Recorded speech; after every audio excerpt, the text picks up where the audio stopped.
네, 2023년 신상 프로그램 파격타임세일 종목 카틸콘에 오신 여러분 모두 환영합니다.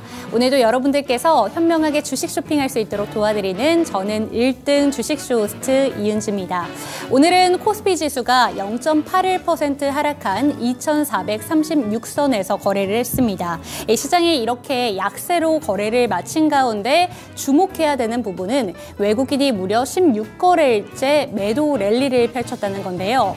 중동 리스크가 좀 부각이 되면서 이제는 위험자산 선호 심리가 꺾이고 있습니다. 이 지정학적인 리스크가 고조됨에 따라 일부 종목군들로만 좀 선호되는 양상 그리고 수급이 몰리는 양상이 나타나고 있는데요.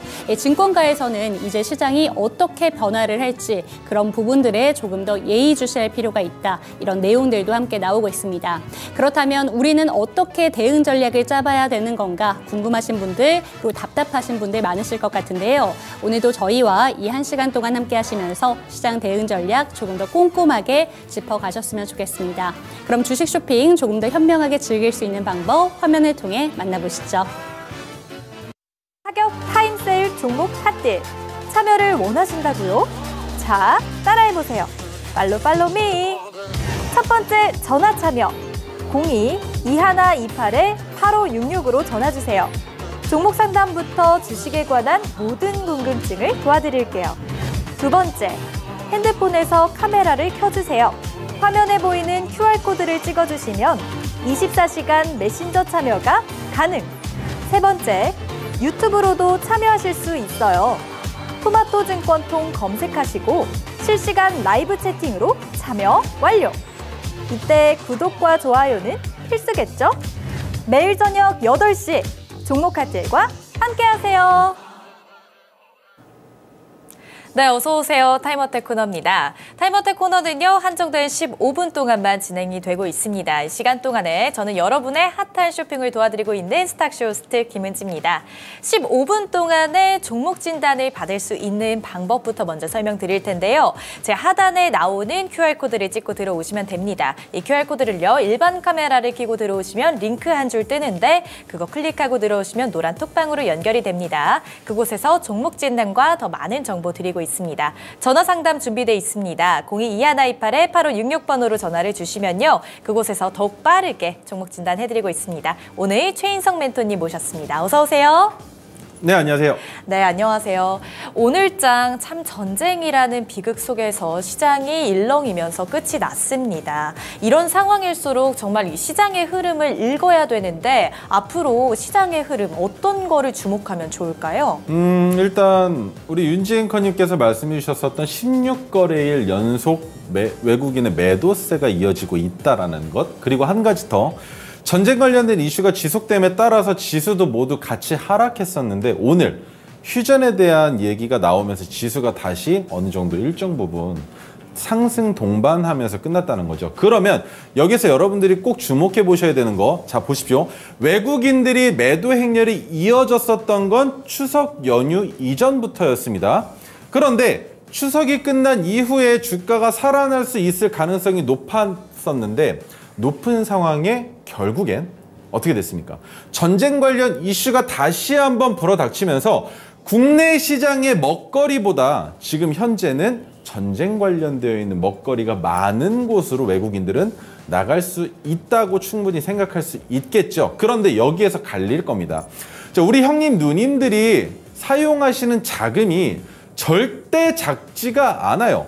외국인과 기관들의 양매도가 나올 때 그 물량을 모두 다 받아내는 건 누구였습니까? 개인 투자자들이었습니다. 항상 그렇죠. 그런데 이번에도 마찬가지라고 생각해 주시면 좋을 것 같아요. 개인 투자자들은 지속적으로 계단식 하락하는 그 시장에서 매수를 이어나가고 있습니다. 그러면 이 매수세가 끝나는 그 시점은 언제냐? 반등이 나오는 시기가 되겠죠. 하지만 오늘 있었던 이 휴전이라는 이슈가 결국에 시간의 단일가에서 주가를 다시 올렸던 이유가 무엇인지 여러분들께서 꼭 짚고 넘어가셔야 되는데 지금 전쟁 발발 지역에 있는 민간인들의 수가 너무나 많습니다. 이 민간인들이 나가고 싶어도 나갈 수가 없는 상황이었어요. 그래서 임시휴전을 한 겁니다. 임시휴전 기간 내에 빠르게 민간인들을 밖으로 대피시키기 위해서였는데 이 대피 작업 얼마 안 걸립니다. 수시간 안에 끝날 가능성도 있고요. 제가 지금 방송하고 있는 이 시간이 끝나기 전에도 다시 전쟁이 시작될 가능성도 있단 말입니다. 그것을 알고 있는 투자자들은, 그것을 알고 있는 세력들은 장후 시간에까지 주가를 빼는 것처럼 움직임을 보여주다가 거기에서 시간의 단일가가 형성되자마자 어떻게 됐습니까? 모두 일제히 주가를 올려놨단 말입니다. 그러면 이 말은 투매를 만들어내서 그 투매로 나오는 물량들까지 다시 흡수하는 작업이었었다라고 생각해 보시면 좋을 것 같아요. 그러면 내일 시장도 지수는 안 좋겠죠. 왜? 오전장을 다시 한번 휘두르는 건 전쟁 관련주일 테니까. 그러면 방산 관련주 있죠. 금 관련주 있을 겁니다. 유가 관련주까지 이 세 가지 테마가 다시 한번 시장을 어떤 식으로 흔드는지 지켜보셔야 될 것이고, 여기 한 가지 더, 16거래일 연속으로 외인들이 매도를 하고 있다. 그런데 전쟁 관련된 이슈로 지수도 주가도 개별적인 주가도 하락을 하고 있다면 이 외인들의 매도 행렬도 더 이어질 가능성이 있겠지만, 언제 외국인들이 매수하는 시점이 오느냐, 그때부터 주가와 지수가 반등할 수 있다라고 생각하시고 그때까지는 조금 더 보수적으로 진입하실 수 있겠지만, 제가 추석 전부터 지속적으로 말씀드리는 게 있습니다. 이제는 내려올 만큼 내려왔으니 추가 매수, 신규 매수 하실 수 있는 시기입니다. 그리고 양봉이 아니라 음봉이 나올 때마다 비중을 동일하게 실으셔서 진입하시면, 그러다가 상승 전환되는 그 시기부터는 수익을 맛보시면 됩니다라고 말씀을 드렸었는데, 지금도 마찬가지로 유효하다라고 생각해 주시면 좋을 것 같습니다. 네. 한 치 앞도 모르는 시장 분위기 속에서 정말 많은 걱정이 있으실 것 같은데요. 이 한정된 15분 동안의 그 걱정 고민들 최대한 덜어드리도록 해보겠습니다. 그럼 시작해보겠습니다. 네, 안녕하세요. 네, 오늘도 종목 진단하고 있습니다. 멋쟁이 프로도님께서 보내주신 3일제약 7,100원에 매수를 하셨고요. 10% 비중 있으십니다. 이거 저도 굉장히 잘 쓰고 있는 인공 눈물을 만들었던 제약회사로 많이 부각이 돼 있는데, 앞으로 이게 10배 이상이나 오른다면서요? 그럴 수도 있죠. 네, 하지만 그러기에는 쉽지 않다고 봅니다. 이게 3일제약이 만들고 있는 인공 눈물에 대한 이슈가 문제가 아니라 오늘 전저점을 이탈한 종목이다라는 거에만 집중을 해주시면 좋을 것 같아요. 전저점을 이탈한 게 왜 중요하느냐? 물론 반등이 나올 수 있는 상황이었습니다. 오늘 시장 안에서 나왔던 뉴스로 인한 테마성이 짙었었지만 결국에 3일제약이 만들어낸 종가는 마이너스 3.63% 하락한 6,380원이었다라는 거죠. 그래서 지금 보시면 이게 3일제약이 언제 진입하셨는지에 대한 자료는 없겠지만 과거 시점까지는 나쁘지 않으셨을 가능성이 있습니다. 하지만 오늘 전저점까지 주가가 내려왔다는 게 매우 안 좋은 영향을 끼칠 가능성이 있다는 거. 하지만 지금 매수하신 가격인 7,100원은 말이죠. 언제든지 회복할 수 있는 가능성이 있습니다. 지금 인공 눈물에 대한 테마, 그리고 인공 눈물을 대체할 수 있다라는 그런 테마가 아니더라도 3일제약은 올라올 가능성 충분히 있다라고 바라볼 수 있고요. 여기에서 만약에 오늘 진입하신 거라면 매매하시는 방법 자체를 바꾸셔야만 합니다. 이런 식으로 지금 보시면 7,100원에 만약 매수하신 거라고는 생각을 안 해요. 안 해야지만 이게 가능한 겁니다. 왜냐? 같은 식으로 매매하시면 또 똑같은 실수를 반복하실 수 있으니까 오늘 매매하신 게 아니라고 가정을 하고 말씀을 드려보겠습니다. 갑작스러운 상승에 평균 단가 위로 주가가 올라왔는데 어버버 하신 거예요. 이거 뭐야? 이 뉴스 진짠가? 라고 생각하시는 찰나에 주가가 갑작스럽게 하락하면서 매도를 못 하신 겁니다. 분할 매도 또한 못 하셨을 수 있다라고 보는 거예요. 그러면 어차피 기다리신 시간이 있으시니 조금 더 시간을 두시고 기다리실 수 있을 텐데, 여기에서 기다림의 시간이 조금 더 많이 늘어났다고 보셔야 된답니다. 왜?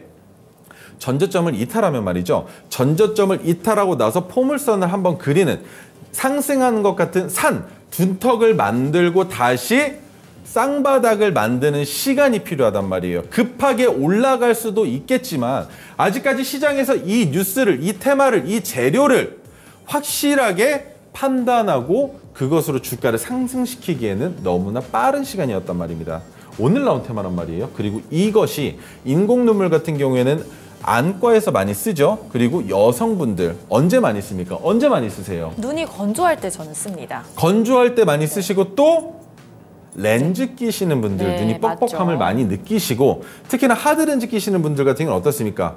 갈아내죠. 갈키죠. 그래서 더 눈이 건조해지신단 말이에요. 그래서 많이들 사용하시지만 실질적인 매출액 자체가 그렇게 크지 않은 시장이라고도 볼 수 있기 때문에 상승폭을 오늘 좀 크게 가져간 것은 수급이 붙었기 때문에 상승폭을 가져갔지만 그 상승폭이 결국에는 해프닝으로 끝났다라고 볼 수 있고요.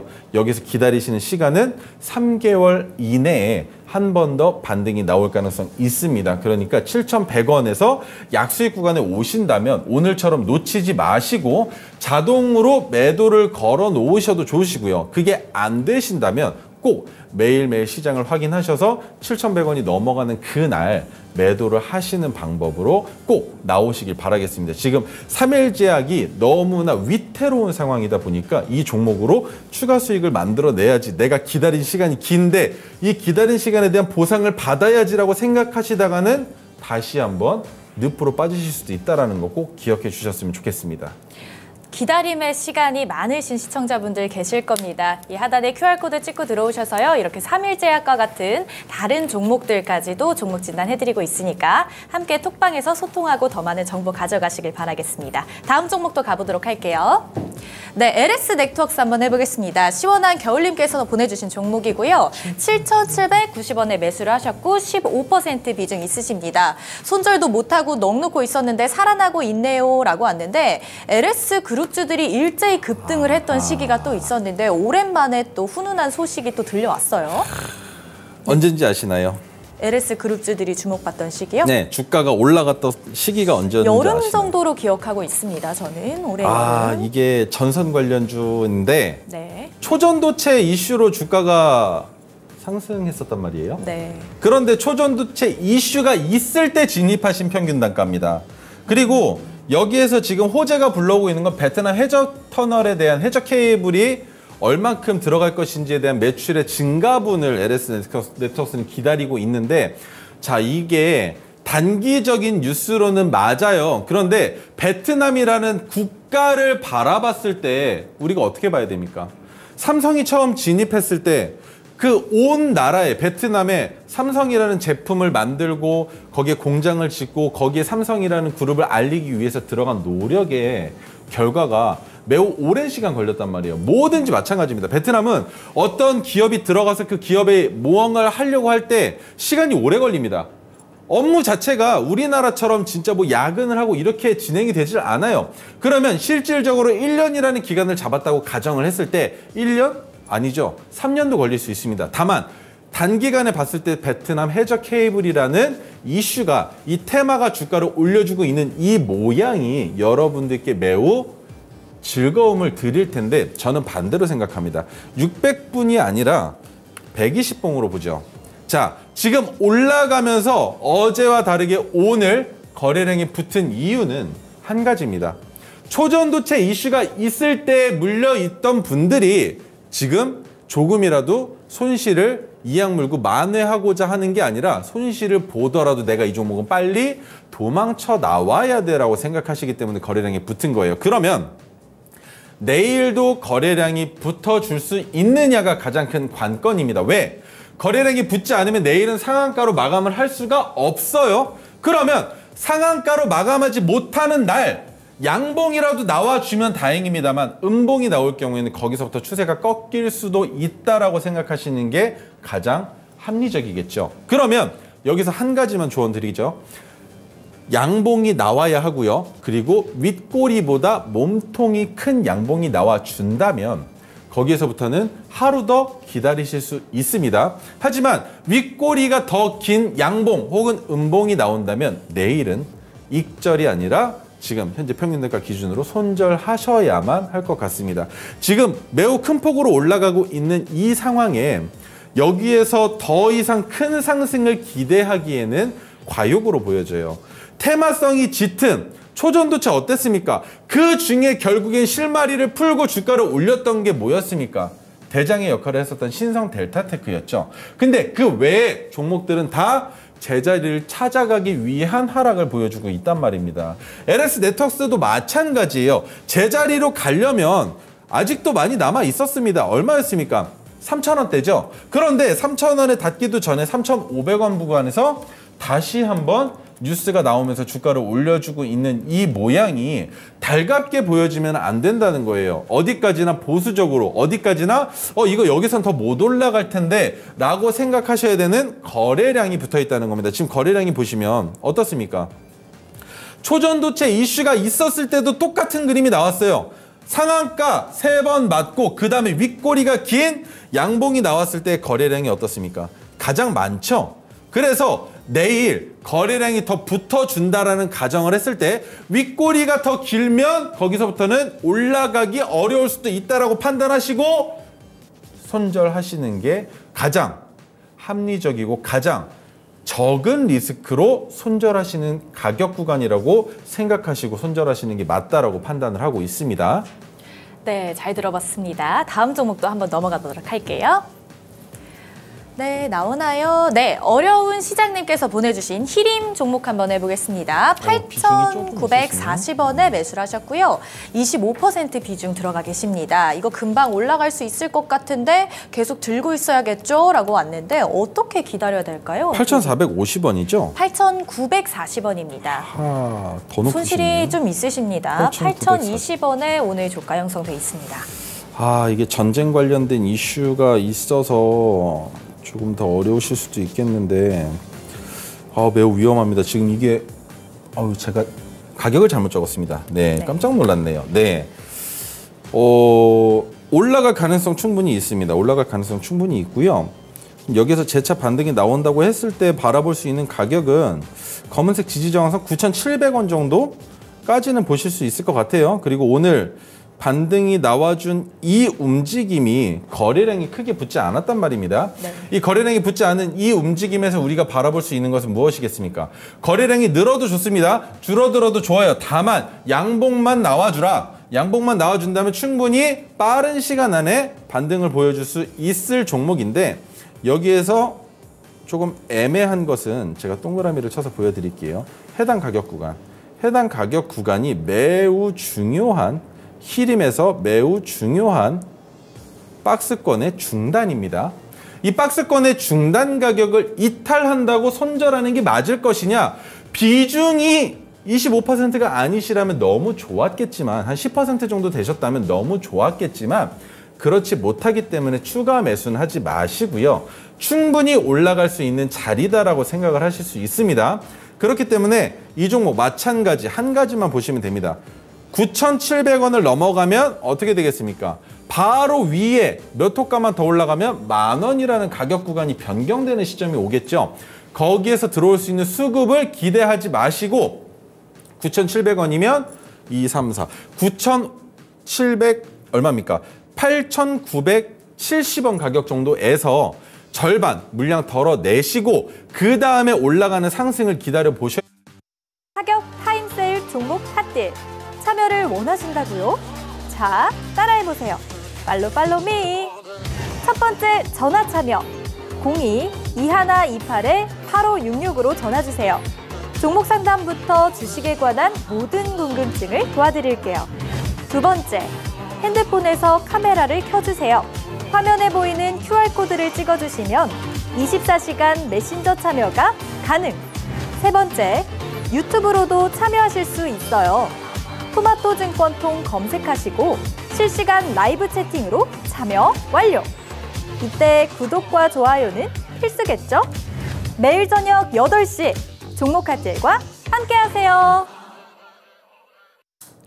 네, 은지캐스터와 함께하는 15분 상담 코너 끝났습니다. 오늘 좀 노란톡방을 보니까요. 아무래도 좀 불안한 정세가 계속해서 이어지다 보니까 상담을 원하시는 분들이 참 많구나라는 생각이 들었습니다. 그런데 아무래도 상담 시간은 조금 한정이 되어 있다 보니까 저희 또 고민이 많으신 분들 많으실 것 같은데요. 그럼에도 불구하고 저희 QR코드 늘 열어두니까요. 이쪽으로 들어오셔서 노란톡방에서 상담 지속적으로 한번 받아보셨으면 좋겠습니다. 참여하시는 방법 알려드릴게요. 제 옆에 보이는 있는 QR코드 카메라 갖다 대시면요. 링크 하나가 뜰 겁니다. 이 링크를 타고 들어오셔서 노란 톡방에서 상담 나눠보실 수가 있고요. 화면에 나가고 있는 전화번호 서울전화 02-2128-8566번도 많은 상담 전화 부탁드리겠습니다. 네, 오늘 그럼 이제 본격적으로 이야기 한번 나눠보도록 할 텐데요. 아무래도 시장이 가장 싫어하는 요인 중에 하나가 또 불확실성이 아닐까 싶습니다. 그런데 그렇죠. 28 전쟁과 같은 경우에는 불확실성이 가장 큰 전쟁이 어떻게 보면 불확실성의 넘버원이 아닐까 그런 생각이 드는데 그러다 보니까 오늘 시간의 거래에서 상승률 탑5 리스트가 전쟁 관련된 종목들이 많이 이름을 채웠더라고요. 이런 부분들에 대해서 좀 지금 들어가야 되는 건가 어떻게 보면 리스크 해치 차원에서 들어가야 되는 건가라는 고민을 하시는 분들도 많을 것 같고 아니면 너무 변동성이 크다 보니까 지금은 쉬어야겠다라는 생각하시는 분들도 많을 것 같습니다. 네. 이 부분에 대해서 멘토님은 좀 어떻게 생각하시는지 좀 궁금하거든요. 혹시 음모론을 아시나요? 음모론이요? 네. 어떤 음모론이 있을까요? 저는 전쟁에 대한 이슈 이런 것들이 나올 때 항상 음모론이 뒤에 있을 것이다라는 생각을 해요. 왜냐하면 우리가 영화 중에 어벤져스라는 게 있습니다.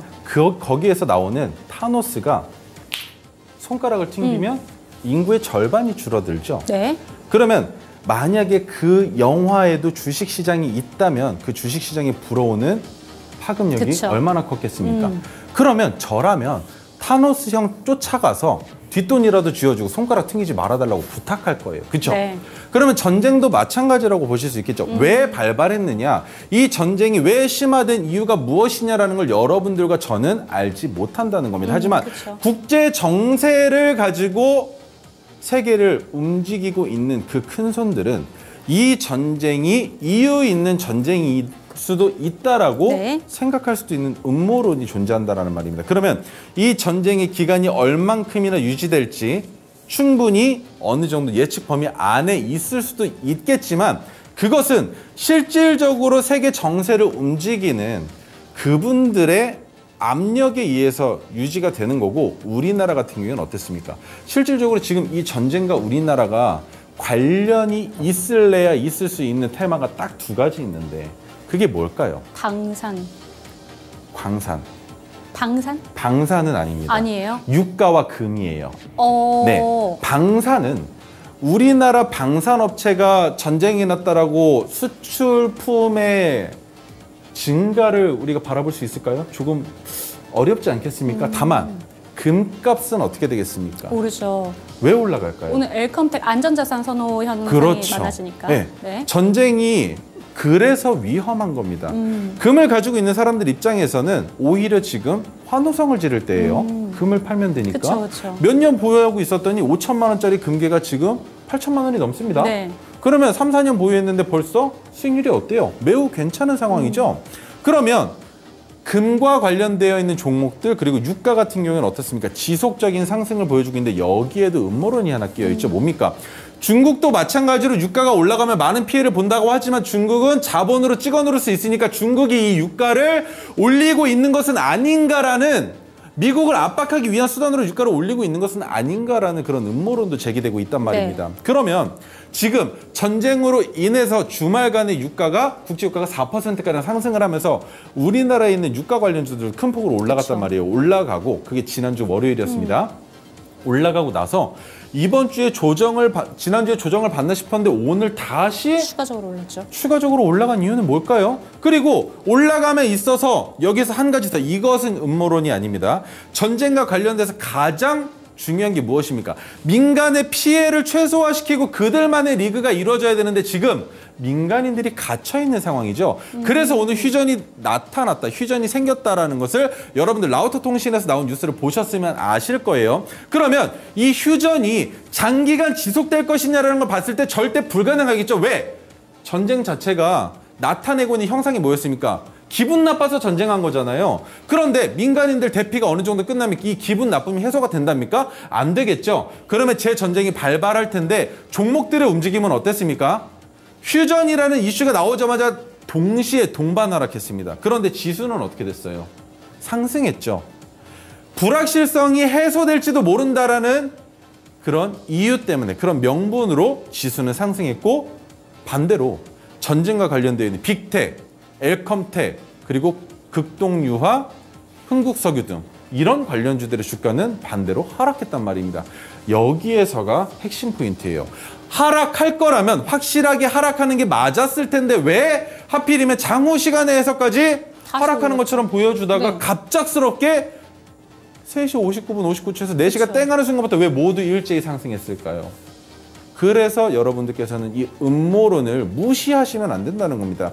이 음모론이 해외에서부터 온 여파이지만 실질적으로 우리는 우리나라 주식을 하기 때문에 우리나라 주식시장을 실질적으로 관장하고 있는 세력들의 생각을 읽어내실 수 있어야 된다는 거예요. 제가 오늘 장이 끝날 때 여러분들한테 언급해드렸던 내용이 있습니다.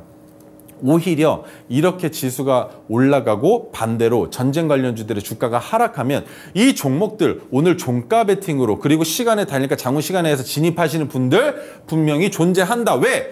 이 이슈는 우크라이나 재건과 관련돼 우크라이나 전쟁과 마찬가지로 장기화될 가능성이 있기 때문에 지금 당장 하락하는 것은 충분히 이 정도면 버틸 수 있다. 왜? 하락하는 리스크 요인보다 상승하는 해지의 요인이 더 크게 작용할 거고 장기적으로 봤을 때 전쟁이 종식되지 않는 한 주가는 상승할 가능성이 더 높기 네. 때문에 오히려 세일 구간이라고 생각하고 진입할 수도 있는 날짜가 바로 오늘이었다는 겁니다. 그 결과가 너무나 눈에 뚜렷하게 보이게끔 시간의 단일가에서 올리는 이 움직임이 매우 껄끄럽긴 합니다만 여러분들께서는 이 움직임도 결국엔 우리나라의 시장을 활성화시키는 세력들의 의도다라고 그냥 이해하고 넘기셔야 한다라는 거. 헤아리지 않으셔도 괜찮지만 그럴 수 있지. 너네 하는 게 그렇지 뭐 정도로 생각하고 넘어가셔도 괜찮다라고 생각하고 있습니다. 네, 오늘 지금 말씀해 주신 것처럼 증시가 다시 한번 하락 구간에 접어들게 되면서 공포에 휩싸인 구간이 아니었나라는 생각이 들었는데 상방과 하방 둘 다를 열어둬야 되는 구간이 아닐까 이런 생각이 드는 하루였던 것 같습니다. 오늘 시간의 거래까지 한번 쭉 살펴보시면서 오늘 이 얘기들 들어보셨으면 좋겠는데요. 저희 그렇다면 이제 토르 전문가님과 함께 시장에서 토르 기법이 떴던 종목들 좀 주목하면 좋은 종목들 이슈로 바로 한번 넘어가 보도록 하겠습니다. 그 전에 QR코드 다시 한번 설명을 드릴게요. 제 옆에 보이는 QR코드 보이시죠? QR코드를 스캔하시고 노란 특방 들어오셔서 다양한 시장에 대한 이야기 들어가 보셨으면 좋겠고요. 시장 상담까지 꼼꼼하게 체크를 하셨으면 좋겠습니다. 첫 번째 종목은 극동유화입니다. 전쟁 관련된 종목으로 또 주목을 받고 있는 종목인데 네. 오늘 20% 넘게 좀 급등을 했다가 말씀하신 것처럼 장중에 좀 쭉 빠졌어요. 결국에 8%대로 마감을 했는데 시간의 거래에서 다시 한번 6%대 상승을 보여준 종목이거든요. 이 종목 먼저 살펴보도록 하겠습니다. 너무나 안타깝습니다. 오늘 이 종목이 바로 원래는 종가 베팅 종목이에요. 그런데 마지막에 1시간 남겨놓고 휴전에 대한 이슈가 나오면서 종가 베팅을 하기에 애매해졌다라고 판단할 수 있는데 자, 극동유화는 유가 관련주이기도 하지만 정치 테마주로도 엮여 있었습니다. 그리고 그 정치 테마주의 이념은 아실 필요가 없겠지만 네. 언제부터였습니까? 이재명 구속영장 기각이 되면서 어떻게 됐습니까? 낙폭이 심화됐죠. 그쵸. 그런데 그 이후에 우리가 바라봤던 시장은 뭐였습니까? 추석이라는 악재, 그리고 추석이 끝난 이후에 지속적인 하락을 보여주던 그 상황에 유가는 마찬가지로 흘러갔는지는 제가 차트를 보면서 말씀을 드릴 겁니다. 그리고 그 외에 전쟁이 중동 정세의 불안 요인으로 작용하면서 네. 유가가 급등했다. 국제유가가 4%가량 급등을 하면서 우리나라의 유가 관련주들 또한 마찬가지로 주가가 상승했다라고 보는 것인데 자, 이스라엘 가자 남부의 일시 휴전이 그래서 중요한 겁니다.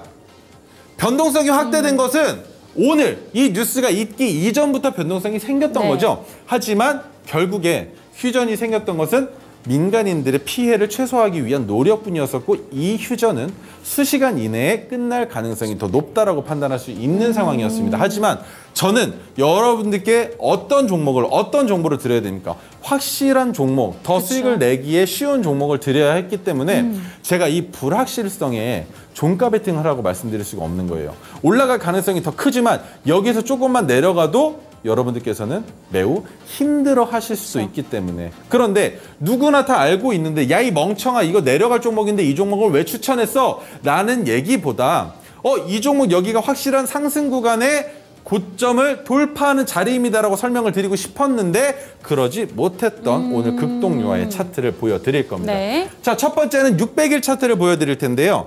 자, 메가토르 신호가 포착이 됐다 하면 어떻습니까? 급등을 상승을 보여줬습니다. 네. 그런데 이 메가토르 기법은 중장기 포지션의 기법이에요. 하지만 극동유화에서만큼은 중장기가 아니었습니다. 왜 아니었냐? 자, 120일 차트를 보여드릴게요. 언제였느냐가 가장 중요하겠죠. 바로 지지난주 수요일 날입니다. 메가토르 기법이 포착된 날은. 하지만 이때 어떤 악재가 있었습니까? 추석이 끝나고 지속적인 하락을 보여줄 때였어요. 그런데 제가 이 종목 금요일 날 빨간색 양봉이 나온 이 금요일 날 종가 베팅 하시라고 설명을 드렸습니다. 그 이유가 무엇이었냐면 그때 당시에 금요일 날 시장 상황 기억하시는 분들 계실지 모르겠지만 지수도 상승, 올랐죠. 외국인도 매수, 그쵸. 기관도 매수, 개인 투자자도 매수. 그러면 그게 뜻하는 게 뭐였을까요? 금요일 시장이었는데 말이죠. 다음 주가 기대된다라고 생각할 수 있던 상황이었기 때문에 저는 국제 유가가 하락하든 상승하든 상관없이 금요일 날 메가토르 기법이 떴기 때문에 네. 이 정도면 충분히 우리가 저점 잘 잡았다라고 그쵸. 생각했단 말입니다. 그런데 종가 베팅하고 나서 이게 웬걸?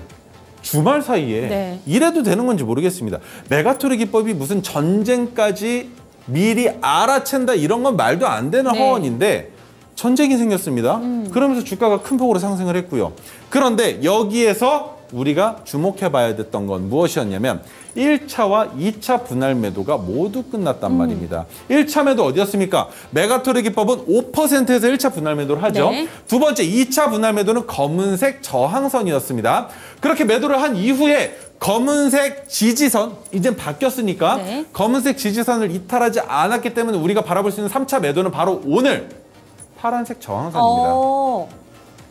그것으로 모든 물량이 정리가 끝나느냐? 아니죠. 마지막 12.5%의 보유 비중을 가지고 있는 상태로 해당 종목을 지켜보게 될 텐데 오늘 제가 왜 이 종목 신규 진입도 가능하다라고 설명을 드리려고 했었냐면 바로 한 가지입니다. 파란색 저항선 위에 주가가 머물러 있었기 때문이에요. 그 상황이라면 거래량이 그렇게 크게 붙었다라고 볼 수 없는 시장 상황을 연출했기 때문에 여기에서 매수한다면 전고점 돌파하면서 갭까지 띄울 가능성이 있었기 때문에 해당 종목은 매수하셔라라고 말씀드리고 싶었지만 결국엔 오늘 시간에서 휴전으로 급등을 했죠. 인한 개인적인 악재가 저에게 찾아왔기 때문에 네. 종가 베팅으로 안내해드리지 못한 종목입니다. 네. 아쉽긴 합니다만 극동 유화 차트 지금 메가토르 신호가 뜨고 나서 단기간의 상승률을 크게 보여준 종목이라는 점 지금 차트를 통해서 확인을 할 수 있었습니다. 하지만 갖고 계신 분들은 이만큼 좋은 호재가 없었을 것 같아요. 그렇기 때문에 내일 그렇다면 시초가에 다 팔아야 되나 이런 고민도 들 것 같은데 이 점에 대해서는 좀 어떻게 생각하실까요? 한 가지만 보시면 되죠. 네. 시초가에는 갭이 뜰 가능성이 이미 나왔죠. 네, 그쵸. 6%가량 상승을 했으니까 갭이 뜰 텐데 갭이 뜨고 나서 오늘 만들어진 종가 여러분들 기다리셨던 가격이니까 네. 그 종가를 이탈하지 않는다면 지속적으로 보여도 괜찮지 않을까요? 왜? 휴전은 이미 없는 뉴스다라고 그쵸. 생각하시면 됩니다. 그러면 이미 휴전이라는 얘기는 잠깐 반짝인 뉴스인 거고 네. 그러면 우리가 지금부터 지켜봐야 되는 건 전쟁이 얼만큼 지속될 것이냐. 그러면 그 전쟁으로 인해서 무역 분쟁과 그리고 앞으로 유가의 상승이 어떤 식으로 우리에게 작용을 할 것이냐만 보시면 되는데 우리나라 수급은 미국보다도 더 무섭고 매섭기 때문에 여러분들께 충분히 네. 더 큰 수익으로 보답드릴 수 있을 거라고 생각을 하고 있습니다. 네, 좋습니다. 첫 번째 종목 극동유화에 대한 이야기 들어봤고요. 이번에는 리뷰 타임으로 한번 넘어가 보도록 하겠습니다. 첫 번째 종목 TCC 스틸입니다. 사실 이 종목 잘 갔어요. 네. 10월 10일에 추천을 받은 종목이었고 당시에 목표가가 75,300원이었는데 지금 누적 수익률이 현재 구간 28% 정도 되는 네. 구간입니다. 근데 아무래도 오늘은 정말 전쟁 테마와 관련된 종목들만 급등 양세가 좀 보였다 보니까 오늘은 전반적으로 하락하는 분위기가 있었는데 이 종목 갖고 계신 분들 많으실 것 같아요. 네. 아무래도 2차 전지 관련된 종목이기 때문에 그 전에도 갖고 계셨던 분들 많으실 것 같은데 대응 전략 좀 자세하게 부탁드릴게요. 자, TCC 스틸은 2차 전지 관련주로 보시기보다 이제부터는 전기차 관련주로 그쵸. 보시라고 설명을 드렸었습니다. 그 이유는 2차 전지가 결국엔 호황기가 왔었던 것은 전기차를 만드는데 2차 전지의 수요가 그만큼 많았기 때문이었죠. 네. 하지만 이제는 2차 전지에 들어가는 리튬의 가격이 지속적으로 우하향할 것이다라는 거 모두가 알고 있는 시장이기 때문에 하지만 지속적으로 상승할 수 있고 매출이 나올 수 있는 시장은 전기차이기 때문에 그런데 이 전기차는 2차 전지, 반도체, AI, 로봇 모든 것이 다 통합적으로 섞여 있는 섹터다라고 설명을 드렸었습니다. 그쵸? 근데 그 중에서 TCC 스틸은 원통형 2차 전지 배터리를 만드는 기업이죠. 배터리 케이스를 만드는 기업인데 자 여기에서 두산 로보틱스의 얘기를 안 드릴래야 안 드릴 수가 없습니다. 19일 날 2차 전지 관련 주식 하나가 상장을 합니다. 그런데 이 주식에 쏠려든 증거금이 12조 3천억이었어요. 그리고 청약률이 1,800이 넘었습니다. 1,800대 1이 넘었어요. 그런 상황에 그러면 두산 로보틱스는 안 그랬나요?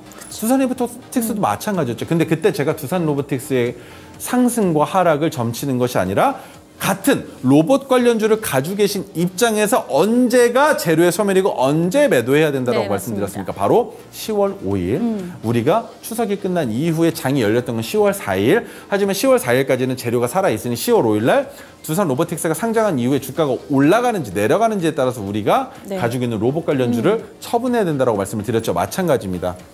10월 19일 날 상장이 바로 재료 소멸의 날이죠. 그러면 지금 전쟁과 관련된 이슈로 인해서 2차 전지 시장이 오늘 에코프로 어땠습니까? 큰 폭으로 하락했다가 결국에는 양전환을 보여줬었던 시장. 그러면 2차 전지 시장은 아직까지 전쟁과는 무관하게 건재하다라고 바라보셔야 되는 것이지만 여기에서 청약이 몰렸던 그 종목에 청약을 하지 못했던 그 자금이 다른 2차 전지, 다른 전기차 관련주들로 수급이 몰리기 위해서는 해당 종목이 상장되고 나서 더 큰 폭의 상승을 보여주어야만 가능한 상황이겠죠. 그렇기 때문에 우리가 TCC 스틸을 바라보는 단기적인 관점은 바로 10월 19일 오전 10시까지입니다. 그 이후의 상황은 노란톡방 들어오시면 같이 한번 대화를 나눠보기로 할 텐데요. 자, 그래서 TCC 스틸 120봉을 보여드리면 얼마입니까? 제가 제시한 가격 75,300원까지 얼마 남지 않은 상황에 지금 현재 거래량이 어떻게 되고 있습니까? 큰 폭으로 주저앉았죠. 그런데 캔들의 모양이 어떻습니까?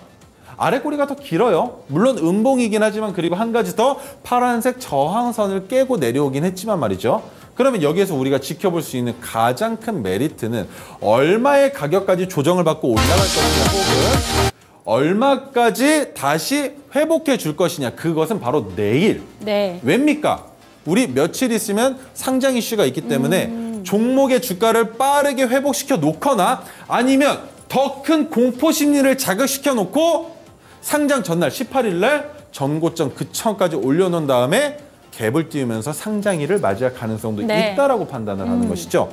그렇기 때문에 여러분들께서 보셔야 되는 건 매수하셨던 가격까지는 충분히 편안한 마음 가지고 지켜보셔도 괜찮다라는 게 제 관점이고 거기까지 내려오지 않을 가능성이 더 높다라는 거 그리고 단기간에 다시 급하게 상승세로 이어나갈 수 있다는 것만 기억해 주시면 좋을 것 같습니다. 전쟁과 관련된 이슈와는 현재 상관없는 움직임을 보여주고 있다는 거 기억해 주시면 좋을 것 같아요.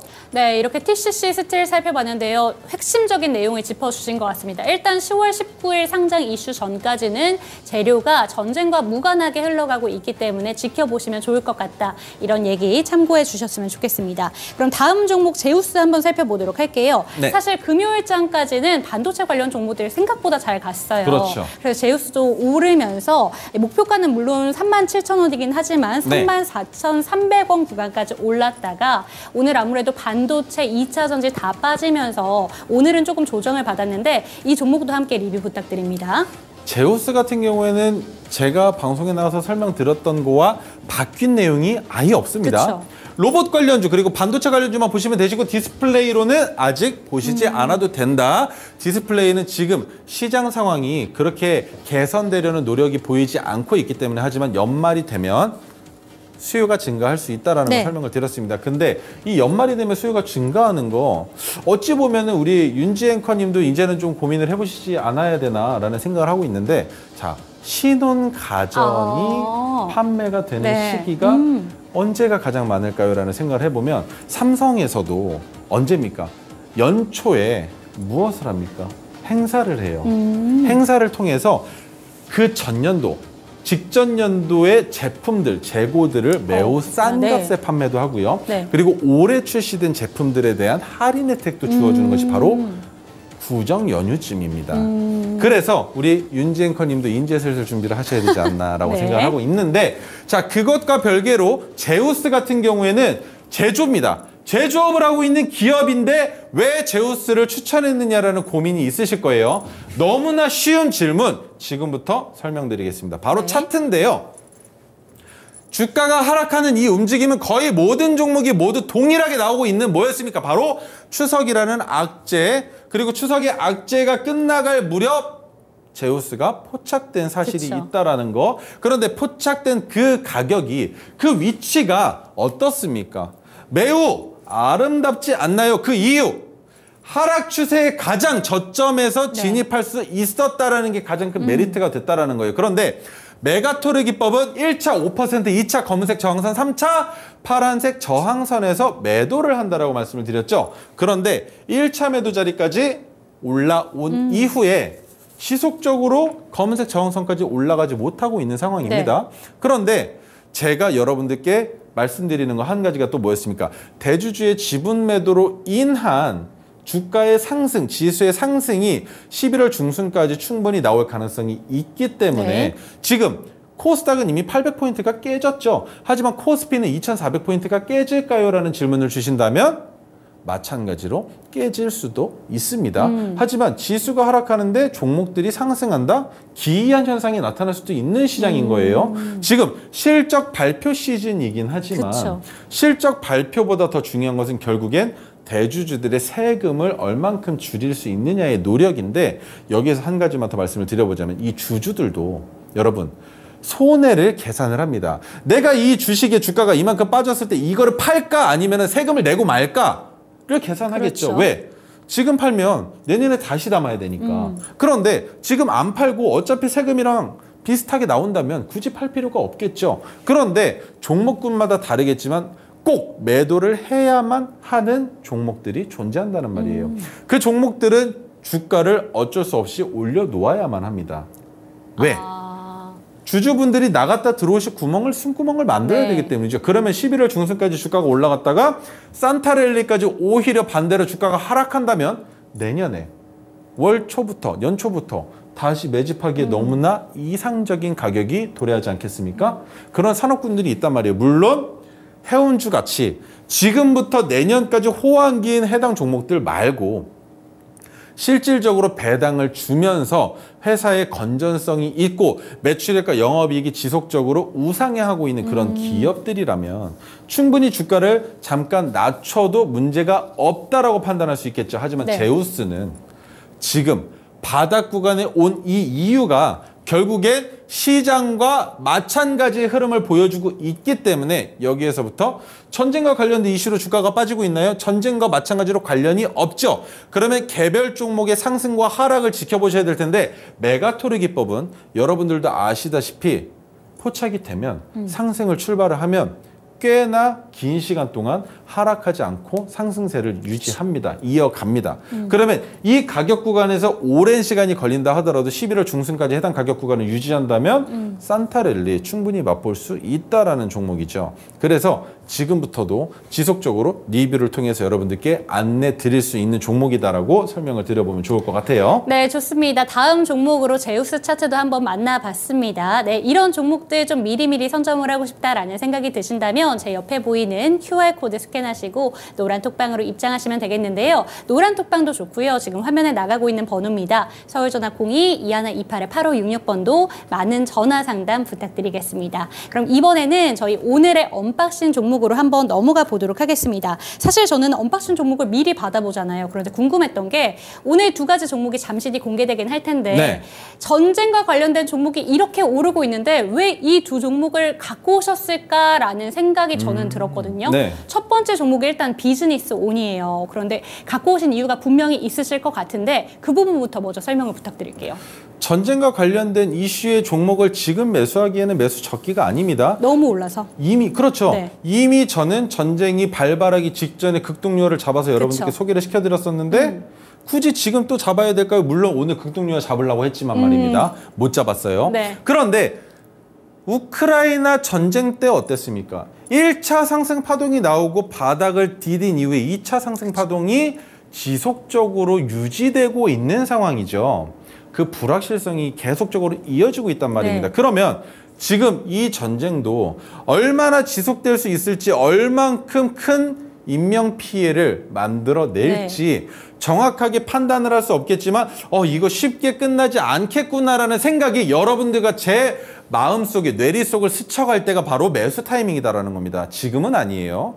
지금은 단기적인 테마성 호재로 인해서 주가가 상승한 정도로만 이해하시고 지금 외국인들이 빠져나가고 있는 이 흐름이 추석부터 이어지고 있는 이 흐름이 전쟁 발발로 인해서 그러면 난 지금 전쟁과 관련되어 있는 나라에 가서 그 나라의 주식으로 단기성 투자를 하겠다라고 지속적인 이탈을 하고 있다면 그 자금이 들어오는 그 시기에 그때에도 전쟁과 관련된 이슈가 살아있다면 그때가 매수 포인트지 지금은 개별 종목들 중에 바닥을 디디고 상승할 수 있는 종목들을 잡아서 이 종목들로 산타랠리까지 끌고 가는 것이 더 현명한 상황이다라고 설명을 드려보는 겁니다. 그래서 제가 이 종목을 가져 나왔죠. 첫 번째 종목 비즈니스 온 바로 네. 한번 살펴보도록 할게요. 비즈니스 온이라고 그러면은 잘 모르실 거예요. 그런데 전자세금 계산서를 발행하는 서비스를 하는 기업 중에 우리나라 1위입니다. 네. 그리고 여러분들이 이사 가실 때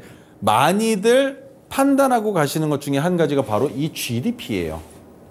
GDP를 많이 보고들 가시는데 그 이유는 그만큼 그 도시에 거주하고 있는 시민들이 버는 자금이 높으면 높을수록 소득 수준도 높아지는 그쵸. 것이고 그만큼 젊은 층들의 수요와 공급이 일어나면서 그만큼 자녀들의 교육열도 더 높아질 가능성이 있다라고 보는 것인데 우리나라의 최고 GDP를 기록하고 있는 것은 바로 화성입니다.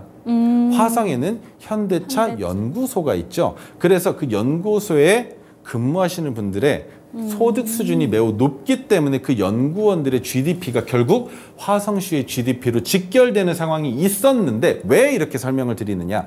부가가치세 신고 여러분들도 개인 사업자들이라면 모두가 다 합니다. 그렇죠, 네. 저도 하고 있고요. 하지만 이 부가가치세를 발행하는 서비스 어떻게들 합니까?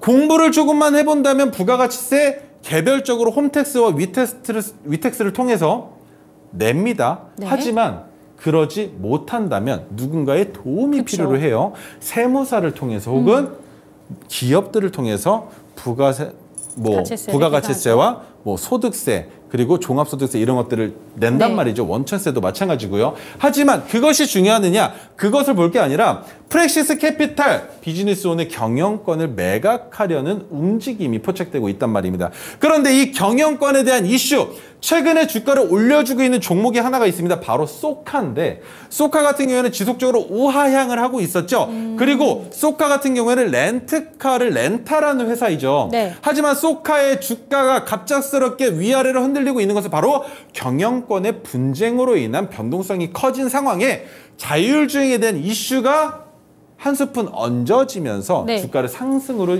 유인하고 있단 말이죠. 그러면 비즈니스 온도 마찬가지로 경영권에 대한 이슈가 있기 때문에 주가가 상승할 가능성이 단기적으로 봤을 때에도 있다라고 판단할 수 있는 지금 이 현재 차트의 움직임. 그리고 한 가지 더.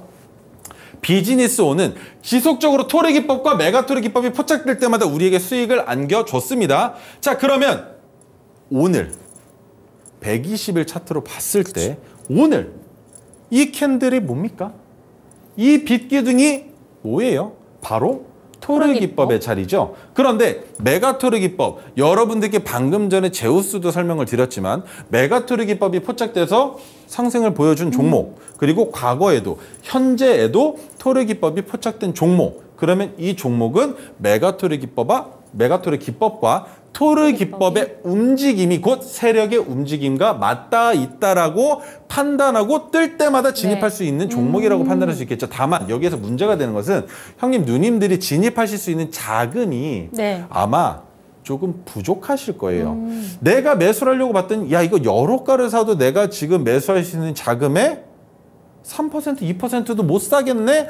라고 생각하실 수 있을 만큼 지금 호가가 매우 얇은 상황입니다. 그래서 형님, 누님들께서 비즈니스 오늘 종가 베팅을 하지 않으셨어도 내일부터 어떤 식으로 진입하실 수 있느냐면 바로 아래 매도 호가에 걸려있는 그 물량의 야금야금 같이 매수하셔서 들어오시면 될 것 같아요. 물론 위로 씹어 먹어도 괜찮겠지만 잘못 씹으시면 한 번에 10% 올라가 버릴 수도 있으니까 형님, 누님들 그 점은 조심하시면서 지금 현재 가격 구간 얼마입니까? 바로 14,050원이죠. 14,000원부터 14,100원 사이에서 매집을 하는 게 가장 이상적이실 거예요. 왜? 전고점까지의 거리가 얼마 안 멀어요. 14,400원인데 이거 잘못 까딱 건드리면 주가가 폭등할 수도 있기 때문에 매우 조심히 진입하시면 좋을 것 같습니다. 네, 첫 번째 종목 비즈니스 온 살펴봤고요. 그 다음 종목으로는 이제 화장품 ODM 관련 종목이죠. 본느 바로 한번 살펴보도록 하겠습니다. 시간 관계상 차트까지 바르게 한번 넘어가 보도록 할게요. 본느는 모두 다 아셔요. 화장품 관련주이기 때문에 다른 설명은 굳이 드리지 않겠습니다. 그리고 미국 화장품 브랜드랑 17억인가요? ODM 계약이 체결되어 있다는 것을 알고 있어요. 그러면 본느는 지속적으로 유커 관련주로서 그리고 화장품 관련주로서 바이오주로서도 충분히 성장할 수 있는, 상승할 수 있는 위치에 있다라고 판단할 수 있겠죠. 그러면 600일 차트로 봤을 때에는 토르 기법이 포착이 됐지만 전고점을 돌파하느냐 못하느냐에 따라서 우리는 매도 시점을 잡을 겁니다. 다만 한 가지 확실한 건 상승 추세로 이어지고 있었기 때문에 우리는 충분히 수익을 만들어내기 좋은 기업이다라는 생각을 가지고 진입할 수 있다는 거. 오늘 양봉이 나오면서 토르 기법이 포착이 됐기 때문에 우리가 여기에서 지켜보는 것은 단 한 가지. 3,280원을 넘어가는 날 3,280원 위에서 종가를 형성할 것이냐 아니면 윗꼬리를 달면서 내려올 것이냐를 보고 마지막 매도 시점을 잡아보실 수 있다는 거예요. 그렇게 해서 본느 같은 경우에는 충분히 여러분들께 괜찮은 수익 안겨드릴 수 있고 이 수익은 30%는 우습기 때문에 여러분들 꼭 진입하시면 좋겠습니다. 네, 좋습니다. 두 번째 종목인 본느에 대한 이야기까지 들어봤습니다. 매수 전략에 대해서는 화면을 통해서 정리를 해드리도록 하겠습니다.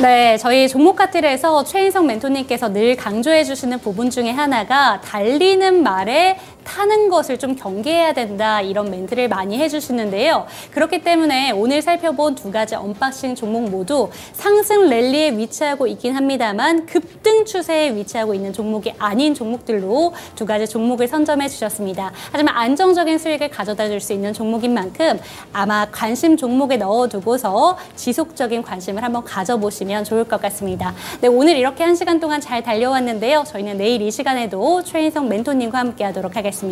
오늘 1시간 동안 함께 해주신 시청자 여러분들 감사드립니다. 감사합니다.